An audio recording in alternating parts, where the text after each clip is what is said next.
Now, I've been talking about sodium borohydride and lithium aluminum hydride, but we've had this hydride reagent all along. This is sodium hydride, and we've used it as a very strong base to deprotonate um, alkynes, right? Terminal alkynes to make a new carbon nucleophile.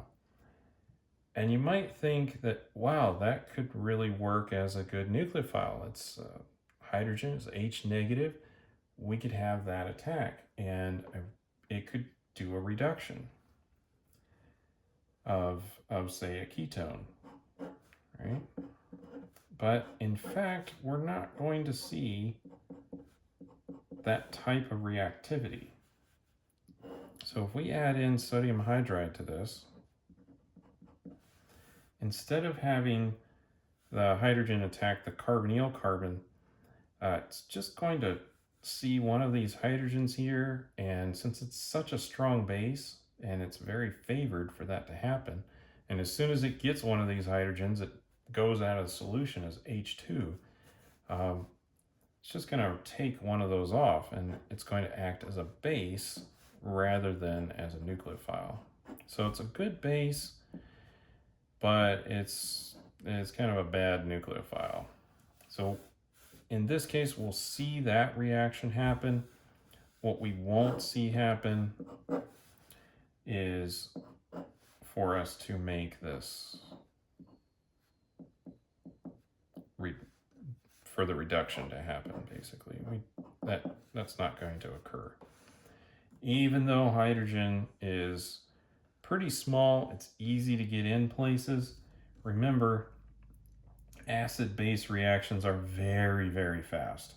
And this is an acid-base reaction. So we're going to see those happen rather than the nucleophilic attack. Now, I mentioned this before, but while we'll often abbreviate sodium hydride, sodium borohydride, and lithium aluminum hydride as just H negative, they're not the same. And we just need to remember that when we're doing our reactions. So it's fine to go ahead and write these when you know what we're talking about. We know what the hydride source is. And it's okay to just simplify this down when we're writing a mechanism. Mechanisms get big enough as they are. And sometimes things are just a little bit unwieldy, and it's nice to simplify things down to a much easier to handle species.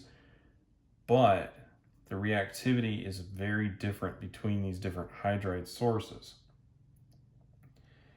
Now, why is the reactivity different? Again, acid-base reactions are really fast, and sodium hydride is much more ionic than these others.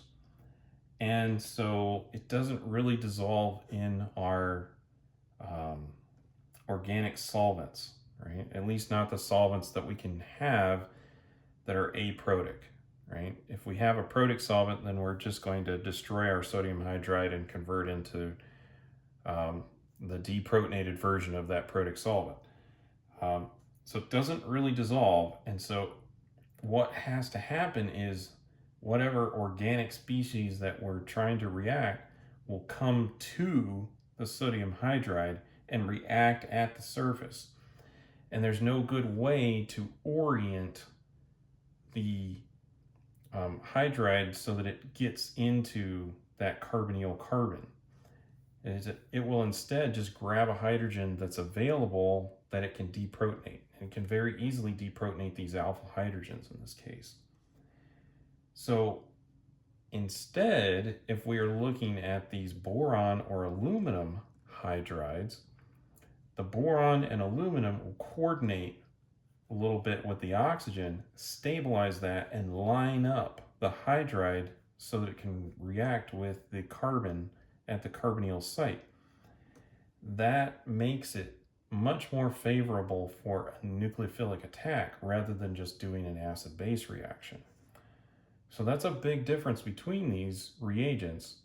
And we just need to keep that in mind when we're deciding what to use.